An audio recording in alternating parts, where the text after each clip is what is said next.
Markets are showing a lot of nervousness in May after making confident and rapid strides in April. The prolonging of the war, oil prices remaining elevated, and bond yields across the globe going up seem to be some of the key reasons. What's in store for the markets, and how should investors approach this scenario? To discuss all this and much more with us, we have Shyam, as always, in the next episode of Decode with Shyam Sekhar. Hi, Shyam. Hi. Hi.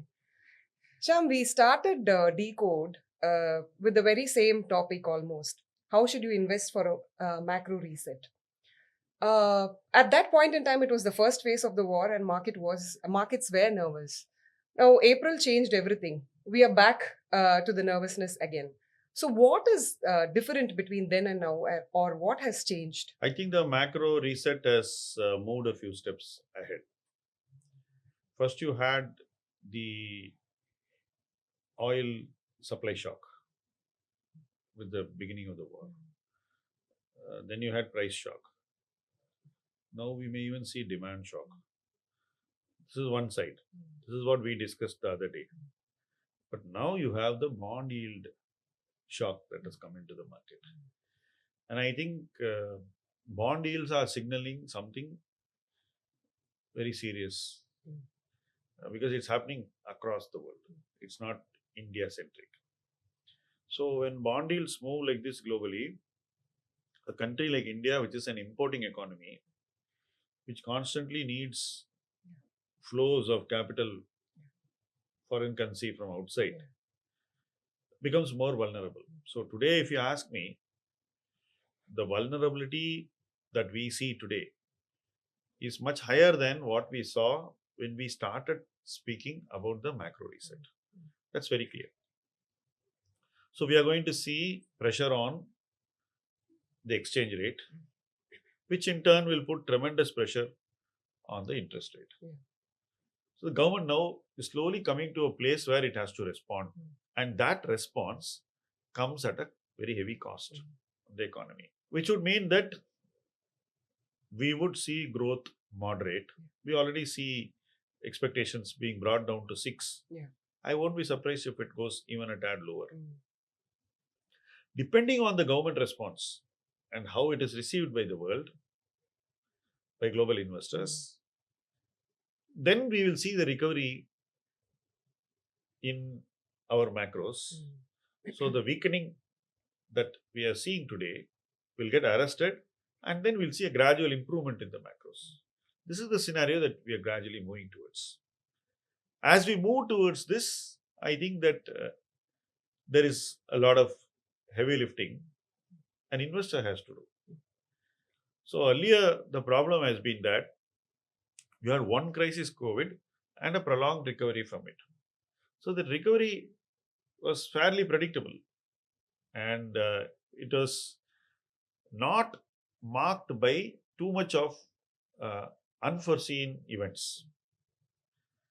But now, I think we are at a place where predicting anything has become a problem. You can only say that the macros are becoming weaker, that a lot needs to be done, which is more a diagnostic view. You analyze and you say that this is what I think needs to be done. And as it gets done, you have to again adapt your investment view to the new realities. So I cannot think the same way I thought on Jan 1. I cannot even think the same way I thought on March 1. I need to change my thinking.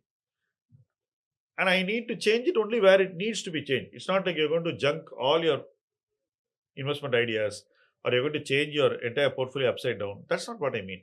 Where necessary, you need to review and revise your investment judgment and your positioning. Okay. So, do you mean that we have to prepare for more downside, or the pessimists would look at it like that, whereas the optimists would probably expect a post-COVID rally? See, I'm an optimist who likes to prepare for a downside. That is my positioning always in the market.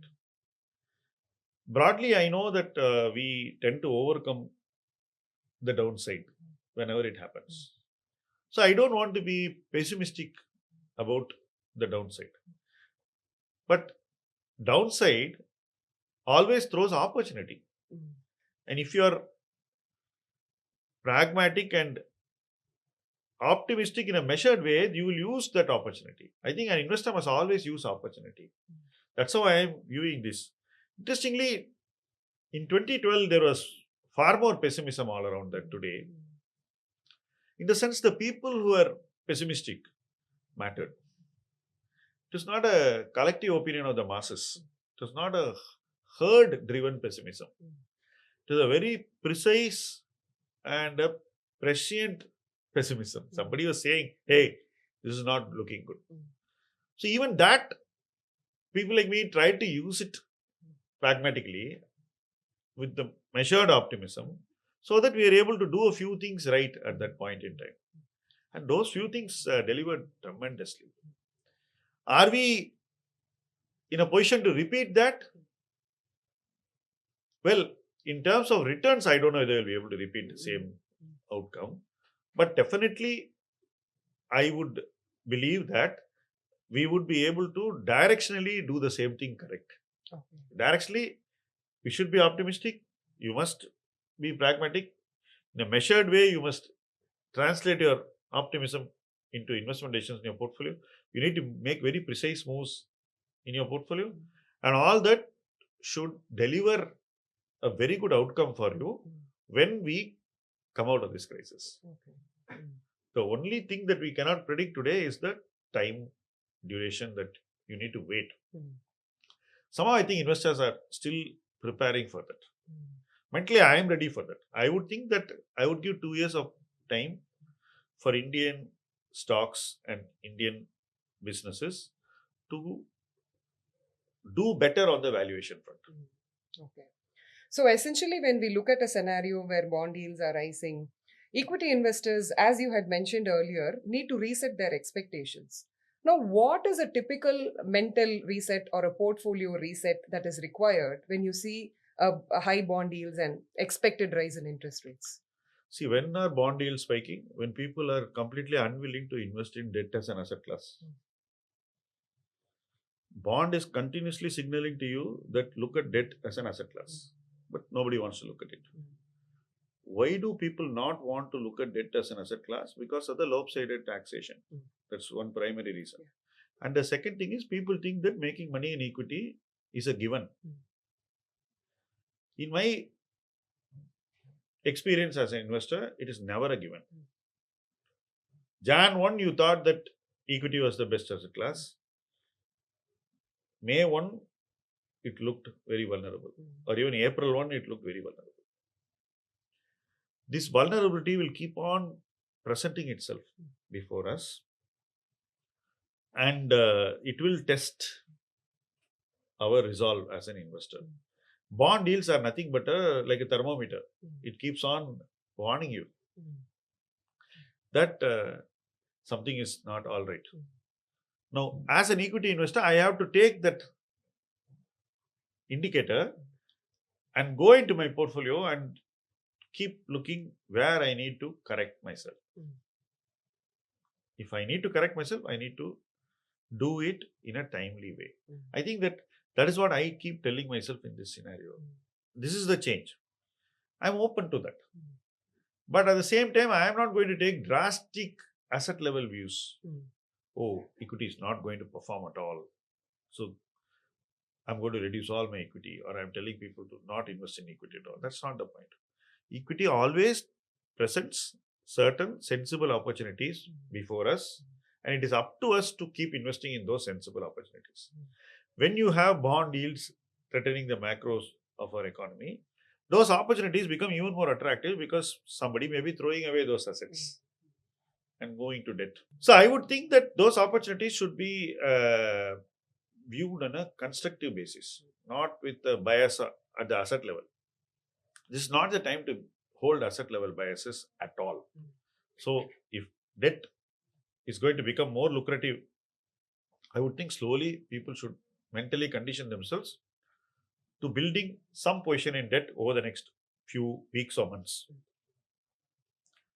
If equity as an asset class is going to look weaker, you need to strengthen your exposure to equity. You already have a portfolio, go inside that and strengthen it. So this is like a workout time.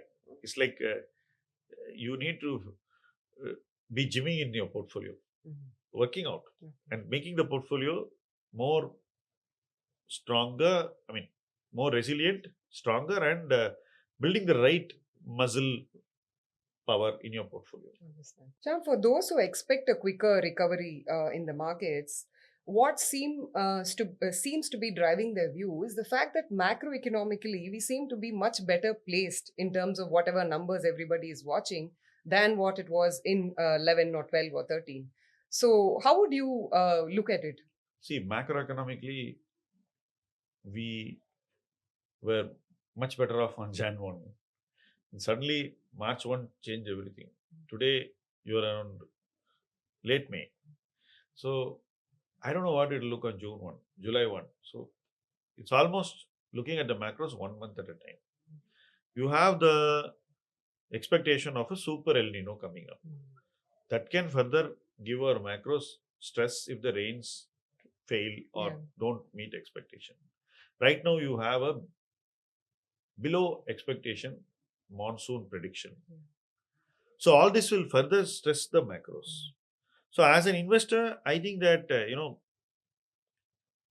I would think this can be as bad as 2011-13, and I will prepare for a situation or scenario where it may even get worse.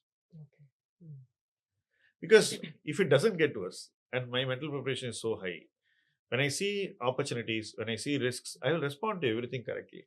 It needs the mental preparation to get out the right response. I would think response now is going to matter much more than it mattered in the last 6 years. Most people are not mentally ready to respond. That's my sense. Because they're looking at returns and complaining, cribbing, so many things. When the macro reset happens, it won't listen to your complaints and cribs. You have to adapt. You have to do a few things right. It's like you go and get a diagnostic report on something. It tells you there's a problem. You can't complain on what some food somebody gave you 6 months ago. What happened? Why you went here? Somebody told me to travel here. That's where I picked up the bug. You can't do all that. You have to go and treat yourself. Likewise, you have to do what is right in your portfolio. I don't see any merit in whataboutery, in blame games, in trying to externalize your mistakes. None of this will work now. I think one should have the humility to take stock and fight this situation in our minds first as an investor. And if you are advised by somebody also, you have to now go and learn how to trust that person and act accordingly. Okay. Shyam, so if we look at data in April, now if the Nifty went up by say 7 or 8 percentage points, but if you see the mid and small cap indices, they moved up double that. Now we also see inflows into mid and small cap funds continuing into April, continuing to look good.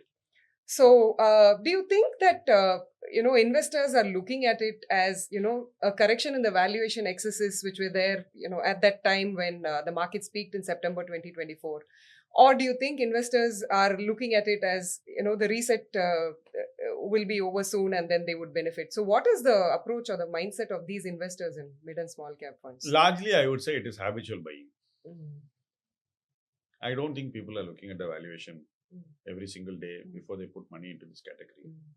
They are not looking close enough. As an investor, my experience has been that when you do habitual buying, when a category is coming from extremely overvalued to overvalued, and then you continue buying very aggressively from overvalued down when it comes towards fairly valued, this is contingent. Succeeding at that is contingent on the macros improving. If the macro improves, then even if you made mistakes in habitual buying, it gets covered by a macro reset, favorable macro reset.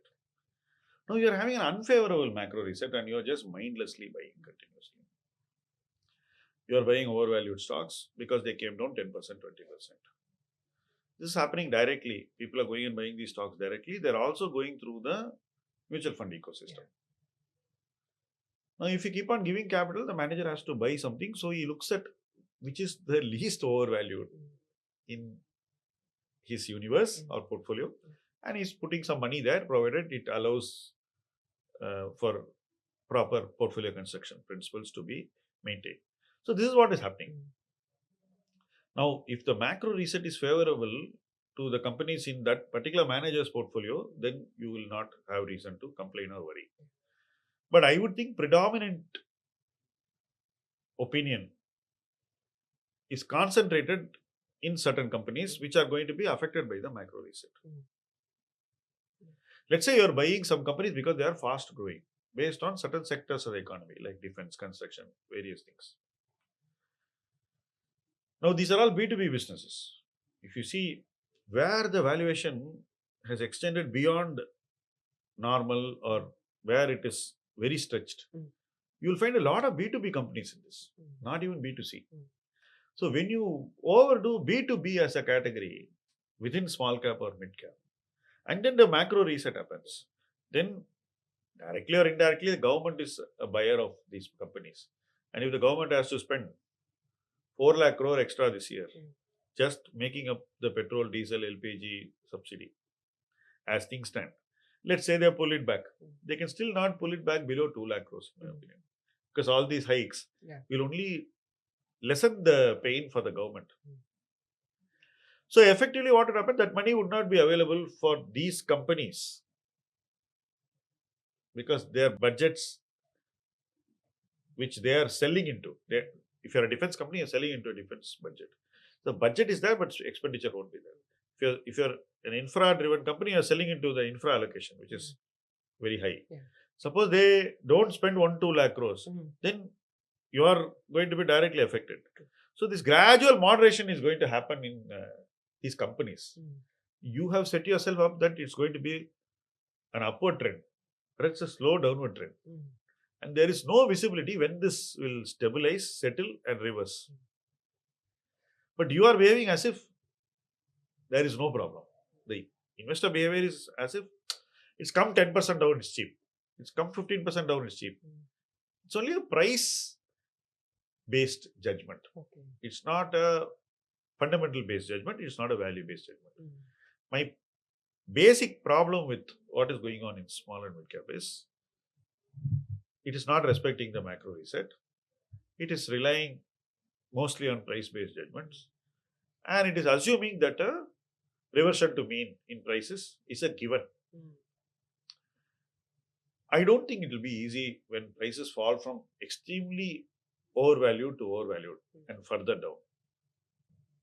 I don't think it will be easy. My lessons from history suggest that once it goes below overvalued, all the smart guys try to get out first. So the mutual fund will sell. So you look at extremely overvalued to overvalued. You are complaining about an IPO like Linscart. It went to extremely overvalued. From there it has come to overvalued. Now the selling of all the smart guys is happening. You are seeing that. I'm taking one example. I have nothing against Linscart. Almost all the overvalued companies will see this. All the so-called strong hands will suddenly throw their hands up. And the transfer of these equities from very strong hands to not so strong hands, which is happening in mid cap and small cap, has further ramifications. It has got more consequences waiting to happen. So the cycle in this is changing. That's my sense. So I have nothing personally against any company, but when this cycle turns in this way, as an investor, I am taught and conditioned to respect that change, not just blindly do the same investment actions repetitively.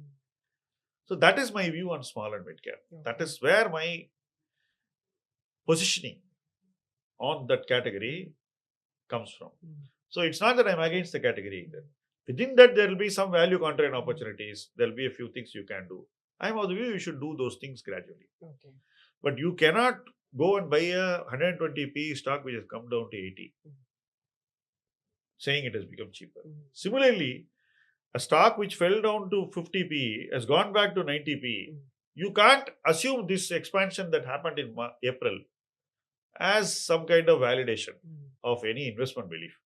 It is misbehavior of liquidity. Mm. And whenever liquidity misbehaves, there's only one stance I would want to take, and that's a cautious stance. Okay. Mm. Whereas I am not seeing that amongst the herd who are die-hard believers in small and mid-sized companies, because they are completely divorced from macro. Mm. Pure bottom-up micro, Yeah. and always trying to judge what is the right PE Mm. and trying to validate or justify a PE which is difficult to justify. Yeah. This is what is going on. I mean, who does it is hardly the issue. Mm. But broadly, this is what is going on. And my experience is that this won't end well, especially when macros are not in favor. Okay. The other theme which everybody is looking at right now, in terms of globally a lot of things being uncertain, and the theme which probably would work out for us is domestic consumption, because as we all know, private consumption is more than 60% of our GDP. Now, do you look at domestic consumption coming out as a savior in this phase? You mentioned 2 years. So, in this phase, would domestic consumption be a savior? Because we are looking at high inflation scenario also. 2 years, I think domestic consumption will come out as a savior. Your question was very cleverly worded, I would say. 1 year, it is a challenge. So, 2 years, it will come out well. 1 year is it a challenge. When 1 year is a challenge and 2 years, you will be all right, then the challenge is clearly an opportunity. This is my view on domestic consumption. A super El Nino will put pressure on domestic consumption. It will put a pressure on consumption-centric businesses. However, I would think that all the efforts that the business takes during such a tough year always delivers superior investment performance, always delivers superior business performance. And by virtue of the business performance being good, the investment performance improves. All this happens in the second and the third year. So today, if you are consumption facing and you gradually become more consumption facing over the next 12 months, and you take precise decisions and you make precise choices within the consumption basket, then when inflation comes under control, when the macros improve, when the companies take corrective steps to counter this inflation, and the market absorbs these steps, demand will again come back after a brief blip. When demand comes back, that's also around the time inflation starts going down. Then suddenly their earning spreads, and you'll see earnings growth gaining speed, momentum. I would think that in consumption, using the next 1 year of adversity is a no-brainer. It's fairly straightforward, because you will not have 2 bad years for agriculture. I'm giving you an example. And by the time, I think our macro tough decisions would have been taken, assimilated, economy would have absorbed them, and economy would have moved on. And good news also would start flowing in the second year, in the sense the macros will improve. And all this will again create a window for us to invest. And once that window shuts, macros start improving again, I would see your performance again go higher in your investing. So that time window is not as long as people like to believe. Usually consumption driven opportunity windows are 12 to 18 months, not longer. The last question for this episode is on something which you've already spoken about, but maybe more specifically if the viewers would like to know. So would you think a top-down approach would work today, or a bottom-up approach is better? When you start as an investor, you think bottom-up is enough. Bottom-up approach is sufficient. The moment you grow beyond a certain size, you see what the top-down changes do to your bottom-up investing. So you say, why should I ignore it? You start respecting it. When you start respecting it, you realize how top-down investing can improve your bottom-up investing. You transition slowly. So respecting top-down investing is an absolute essential. Respecting macro helps you become a better investor. It helps you see things which you otherwise fail to see. It helps you see things which your peers refuse to see. It puts you at a far better vantage point from which you can see the future. That's very, very important. By respecting the top down trends, you get a better vantage point. From that vantage point, you start seeing the future better. When you see the future better, you see how opportunities will play out in specific companies and how the future will be better for specific companies. Then you assess whether the valuations are in your favor in specific companies and where the valuation look very, very inviting. Then your investment decisions come at you. In pure bottom up investing, people are chasing decisions. When you take a very strong top down view and then look at industries from a bottom up perspective, the decision chases you. I would think that if you use top down and bottom up approaches sensibly, you will be better placed to invest in companies where the investment decision to invest is compelling and not something which you chase out of the fear of missing out, which is what pure bottom up investing has become in recent years. So I think that the top down approach will be very, very critical right now for investors who want to fortify their portfolio, position it better for an economic slowdown, and then again gradually change that positioning for a revival. So it's a phase where you are going to be segueing, gradually turning your position in your portfolio and gradually altering your future expectation, going from caution to cautious optimism to positivity to high optimism. So this journey will have to be made, and without a top-down view, which is pragmatic and not biased by politics and what you think about geopolitics and all that, you keep everything at the back of your mind and form a view and use that view sensibly and constructively in your investing. That is what I think somebody needs to do right now, rather than keep on complaining that there are no returns. Look at the rupee, it will go to 100 and whatever, it can go to any number, and then talking about how FIA should be brought back. All these armchair advice or research must be set aside, and you have to look at what is the emerging top-down economic scenario now, how it affects the bottom of investing, and how your bottom of investing can get the most out of your understanding of the top-down economy. So you have to align very cleanly. The people who align now will get very, very interesting investment choices in equity. I am of that firm view. Those who align will have a very pedestrian approach to investing, and the outcome will be very basic. Sometimes it can be negative also. I would like investors to follow the right approach now. If you do that, I think the learnings will be enormous. So we followed the right approach between 2008 and 2011. And after that only, we are making the investment actions very aggressively. So it takes time to learn. It takes time to assimilate. It takes time to prepare. And it takes time to respond to emerging economic scenarios. It's not like you can do it at the touch of a button. You need to internalize it so strongly. Then the companies will come at you and say, hey, I am not as much affected as the market thinks I am. Please buy me. Right now, all the money that goes into small and mid cap is chasing companies which have fallen off a cliff. It's like catching falling knives. It is not yet going towards companies which have fallen long ago and more or less static, which are waiting to take off. So I think the directional flows of money within small and mid cap is a problem.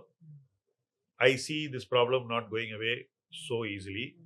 And I see heavy financial costs in portfolios which deal with this problem wrongly. So all these things must be remembered by the investor. Every time he just wants to buy a small cap or a mid cap stock because it has fallen off a peak, 20%. Even after 20% fall from a peak, a stock could be very, very expensive and not yet investment worthy. This is something I want our investors to remember. Okay, that was very well put, I should say. Wonderfully explained. Thank you. I guess this was a very timely episode for our viewers on how they should reset their portfolios and their behavior based on the changing or the fast developing macroeconomic situation.